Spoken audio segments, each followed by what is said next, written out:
Hare Krishna students.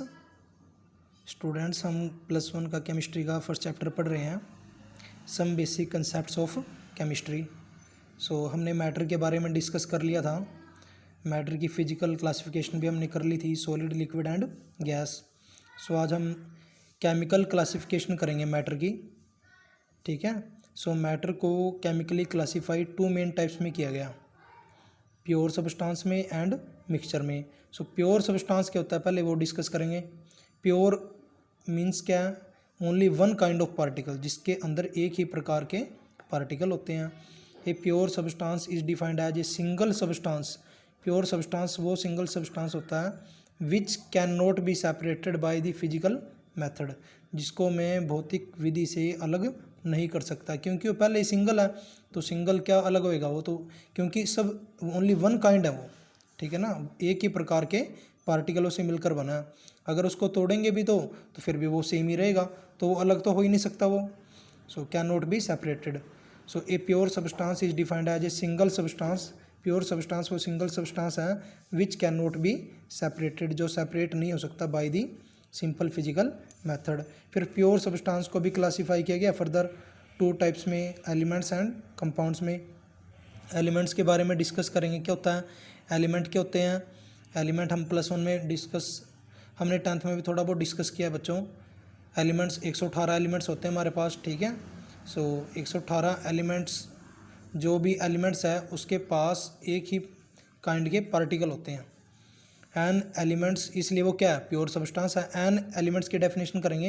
N elements consist of only one types of particle. कोई भी element जिसके पास एक ही प्रकार के पार्टिकल होते हैं। दिस पार्टिकल में भी, ये पार्टिकल एटम भी हो सकते हैं और मॉलिक्यूल भी हो सकते हैं। एटम और मॉलिक्यूल के बारे में हम थोड़ा डिस्कस कर लेते हैं यहाँ पर। एटम क्या होता है बेटे, इंडिविजुअली एग्जिस्ट कर सकता है और नहीं भी। जैसे मैंने हीलियम ले लिया, तो हीलियम इंडिविजुअल है। जैसे हीलियम हो गया, जिनोन हो गया, ये इंडिविजुअल है। बट जो 2 एटम से मिलकर बनेगा वो क्या होगा, मॉलिक्यूल। जैसे नाइट्रोजन के 2 एटम्स कंबाइन हो गए तो वो क्या बन गया, मॉलिक्यूल। ये मॉलिक्यूल है।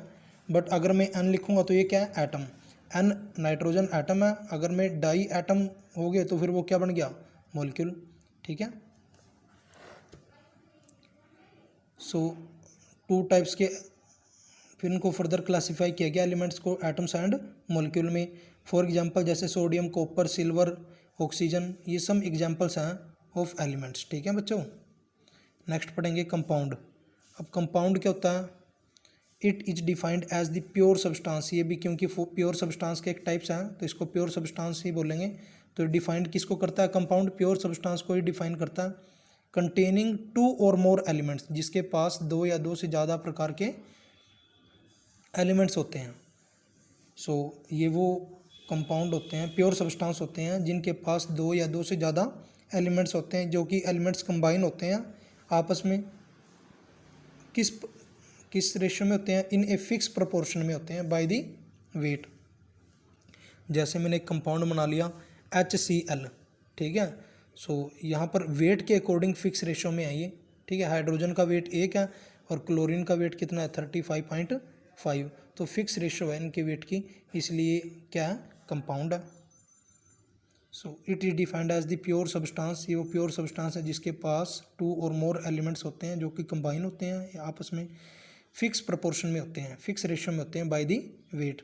कंपाउंड को मैं क्या कर सकता हूँ, डिकम्पोज कर सकता हूँ इनटू इट्स एलिमेंट्स, उसके कॉन्स्टेंट्स में तोड़ सकता हूँ। जैसे HCl के जो एलिमेंट हैं वो 2 हैं, एक तो हाइड्रोजन और एक क्या है, क्लोरीन। तो मैं इनको अलग अलग सेपरेट कर सकता हूँ यहाँ पर। आगे देखेंगे, compound have been classified into 2 types. 2 types में फिर कंपाउंड को क्लासीफाई किया गया। One is inorganic compound, other is organic compound. इनको हम नेक्स्ट वीडियो में डिस्कस करेंगे स्टूडेंट्स। हरे कृष्णा।